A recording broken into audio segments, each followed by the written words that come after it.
পাতারকান্দি বিধানসভার অন্তর্গত খলকলিঘাট জিপির কসুবাড়ি গ্রামে, যেখানে লঙ্গাই নদীর বাঁধ ভেঙে প্রায় 300-400 পরিবার বর্তমানে লঙ্গাই নদীর জলের নিচে এদের ঘরবাড়ি রয়েছে।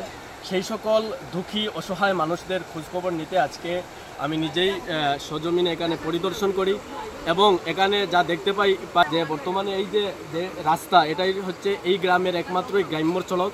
যেই গ্রাম্য রাস্তা যেটা ভেঙে 2-4টি জায়গায় নদীর বাঁধ সেটা ভেঙেছে, 2-4টি জায়গায় বাঁধটা ভেঙে যাওয়ার ফলে প্রায় এখানে 300-400 ঘর বর্তমানে পানির নিচে রয়েছে। সেই সকল অসহায় মানুষদের পাশে দাঁড়ানোর জন্য আমি বিভাগীয় কর্তৃপক্ষ, বিশেষ করে আমার পাতারকান্দির সার্কেল অফিসার ডিসি মহোদয়, তাছাড়া আমাদের বিধায়ক কৃষ্ণেন্দু পাল মহাশয়ের দৃষ্টি আকর্ষণ করছি এদের পাশে দাঁড়ানোর জন্য। এবং আমি আজকে অল আসাম মুসলিম স্টুডেন্টস অ্যাসোসিয়েশন আমসার পক্ষ থেকে এখানে এসেছি পরিদর্শন করে।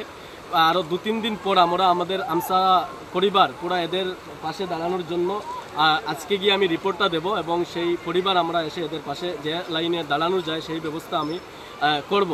বিশেষ করে আমি ভিডিওর মাধ্যমে আমার প্রবাসী যে সকল ভাইয়েরা রয়েছেন এবং সম্পদশালী যারা রয়েছেন এদের কাছে আমি অনুরোধ জানাচ্ছি, এই সকল অসহায় মানুষ যারা হয়তোবা আমাদের কাছে হাত পাতাতে এদের লজ্জা হয়, কিন্তু বর্তমানে এরা অসহায়, ঠিক দুর্যোগের কারণে এরা এই অসহায়ের মতো রয়েছেন, এদের পাশে দাঁড়ানোর জন্য আপনারা যে মাধ্যমে এদেরকে সাহায্য করতে পারেন আমি অনুরোধ জানাবো সবাই এদের পাশে দাঁড়ানোর জন্য এবং সবাই এদেরকে সাহায্যের হাত বাড়ানোর জন্য।